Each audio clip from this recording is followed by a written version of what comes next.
อายเตือนแล้วพร้อมขอห้องให้พอแม่FC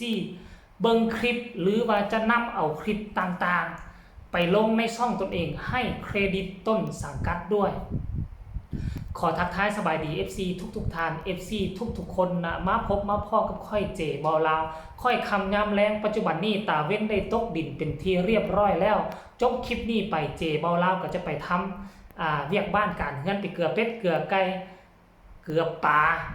เกลือกบแล้วก็จะมานึ่งข้าวนึ่งน้ำหลังจากนั้นกินข้าวกินน้ำถ้าหากวันแรงนี่มีการเคลื่อนไหวทั้งเสียงที่6โดยเฉพาะคือของน้องอายน้องหักแพงน้องอุ้งอิงก็จะได้นำเสนอใหม่แต่ว่าคลิปนี้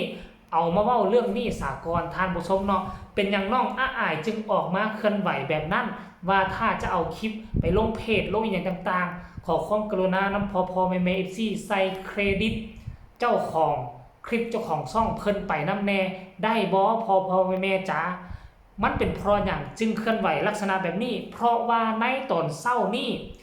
มีแอฟฟ้าตัวหนึ่งท่านผู้ชมถ้าเจบอลาวเดาบ่ผิดน่าจะเป็นแอดมินของเสียงวี6หรือบ่ท่านผู้ชมเนาะเพิ่นได้ออกมาโพสต์เนาะมันมีเพจหนึ่งที่เอารูปน้องอายไปใส่หน้าปกแล้วหัวข้อเพิ่นเขียนว่าเสียงวี6แฟนคลับมีคนติดตามนี่ประมาณ 30,000 กว่าคนเนาะแล้วคนกดถูกใจนี่กำลังยังเซิงเบิงยังบ่ทันติดตามเทื่อ400 กว่าท่านผู้ชมเนาะเขาลงไปเพจนี้เพจหลักเป็นเพจเดียวเขาบอกว่าจังได๋เนาะเราบอกว่าเพจนี้เป็นของไผติดตามติดต่อหาค่อยหลังบ้านด้วยมักดูดคลิปตามเพจของศิลปินของแดนเซอร์ไปลงเพจส่วนตัวของตัวเองไปลงเพจตัวเองเนาะก็ถือว่าเป็นเพจส่วนตัวหรือว่าจังไดเพราะเพจนี้ใส่รูปน้องอายฉากหลังก็ใส่เวทีของเสียงวี6และเพิ่นบอกว่าเพิ่นเป็น FC แฟนคลับของเสียงวี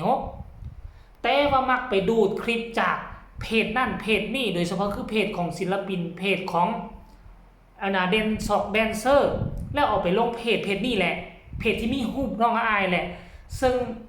บางครั้งบางคราวท่านผู้ชมคือเจบอลาวนี่อยู่ทางไกลนี่จะติดตามน้องอายนี่ต้องได้ไปซอกเขียนชื่อว่าน้องอายแล้วมันเกิดจะมีหลายเพจโชว์ขึ้นมาจนตอนแรกๆเจบอลาวจนบ่ฮู้ว่ามันเพจใดเป็นเพจแท้เพจใดเป็นเพจจริงเพจใดควรจะเป็นเพจต้นสังกัดของเสียงวี6และเป็นเพจของน้องอายตอนแรกๆเจบอลาวก็งงได้จะไปนำซอกหาข้อมูลงงจะเพจใดของแท้ของปลอมเนาะแล้วมื้อนี้ก็ได้ฮู้ความจริงแล้วนี่อันนี้นี่น่าจะเป็นแอดมินของเสียงวี6บ่เพิ่นแคปมาในเพจนี้แล้วมีรูปน้องอายเลยท่านผู้ชมเพิ่นบอกว่าให้ติดต่อเพิ่นอยู่หลังบ้านด้วยเนาะมักดูคลิปแนวนั้นแนวนี้เพิ่นบอกว่าอย่า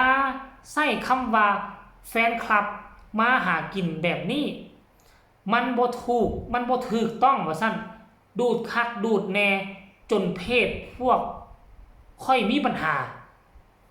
คนที่มักดูดนี่มักมีในตอนสมัยนั้นอุ้งอิงเพชรบ้านแพงเหมือนกันพอของอุ้งอิงเพชรบ้านแพงบอกว่าเราจะลงคลิปใดน่ะลงปึ๊บห่างกันบ่กี่เท่าใดนาทีซุมนี้เขาเอาดูดปั๊บหมายความว่าอุ้งอิงเคลื่อนไหวแนวใดพอของอุ้งอิงเอาลงแนวใดคือเพจนั้นเอาลงแนวนั้นจนเฮ็ดให้ FC แฟนคลับหลายคนสับสนคือช่องไหนเป็นช่องหลักเพจใดเป็นเพจหลัก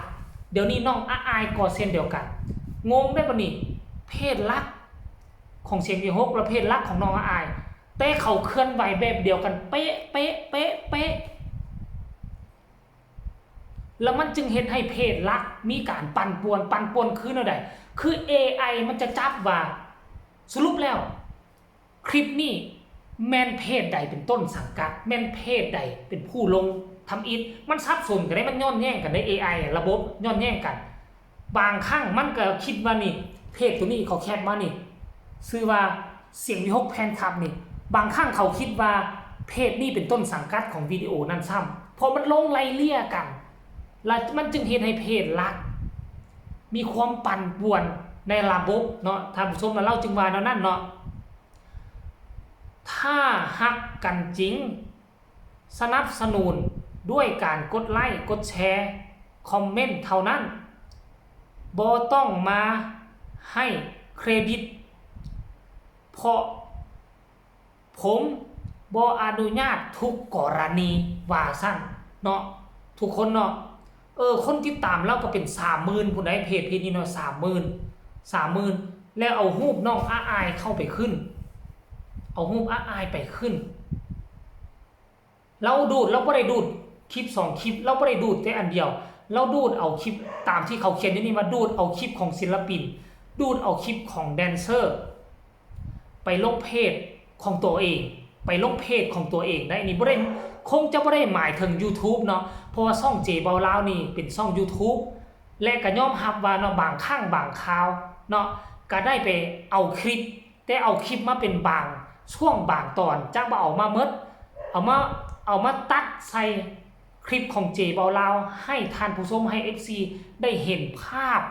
เวลาที่เจเบาลาวเว้าเรื่องเล่าข่าวต่างๆก็จะเว้าข่าวเป็นหน้าของเจเบาลาวแล้วก็ตัดเอาบางช่วงบางตอนเทื่อละนาที2นาทีบ่เกินนี้แล้วก็ตัดช่วงไปเป็นเจเบาลาวเว้าแล้วก็เล่าข่าวใหม่